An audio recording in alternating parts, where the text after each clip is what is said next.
When Julius Caesar was murdered in 44 BCE, the Roman Republic was thrown into chaos. As senators celebrated the end of Caesar's tyranny, they failed to notice the rise of Caesar's heir. Just 18 years old, Gaius Octavius, later known as Augustus, had no army, no experience, and few allies. Yet within 2 decades, he would rise to become Rome's first emperor. How did he do it? First, the unexpected heir. When Julius Caesar was murdered on the Ides of March, the Senate believed they had saved the Republic. What they didn't anticipate was Caesar's last move. In his will, he adopted Octavian as his legal son and heir, naming him the primary beneficiary of his estate. Most of Rome barely knew the name, but Octavian seized the opportunity. He immediately traveled to Rome from Illyricum, modern-day Croatia, and publicly accepted the adoption. Renaming himself Gaius Julius Caesar Octavianus, he began leveraging Caesar's popularity with the public and veterans to build political clout. 2. Winning over the army. Octavian was clever.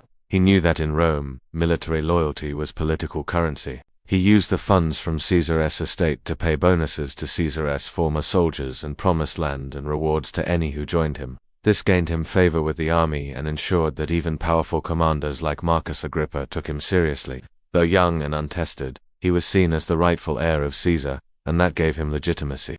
3. Forming the Second Triumvirate. Recognizing that he couldn't yet challenge Caesar's assassins alone, Octavian formed a political alliance with Mark Antony, Caesar's right-hand man, and Lepidus, a powerful general.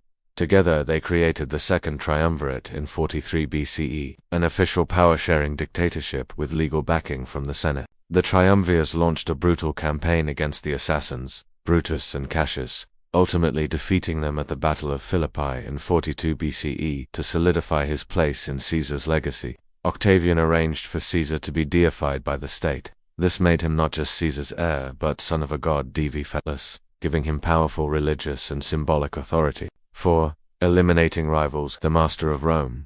Once their common enemies were gone, Octavian and Mark Antony's alliance unraveled. Antony's romantic and political alliance with Cleopatra the Seventh of Egypt gave Octavian ammunition to turn Rome against him. Octavian portrayed Antony as a traitor to Roman values, seduced by a foreign queen, and even claimed Antony planned to move the capital to Alexandria. In 31 BCE, their rivalry erupted into war.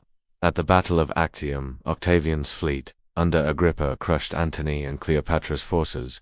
The couple later took their own lives, leaving Octavian as the undisputed ruler of the Roman world. And 5. The master of power without the title. Despite holding absolute power, Octavian was careful not to repeat Caesar's mistakes.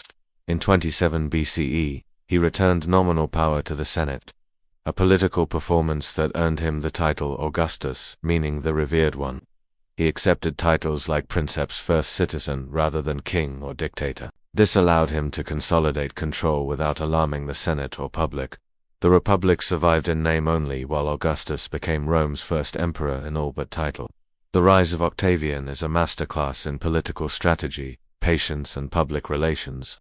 He didn't seize power in a single moment. He earned it piece by piece, through smart alliances, calculated warfare, and a deep understanding of Roman values. By the time he became Augustus, the Republic was gone and a new chapter had begun. The Roman Empire. And at its helm was a man many had once dismissed as a fragile teenager. Octavian didn't just inherit Caesar's name, he built a dynasty on it.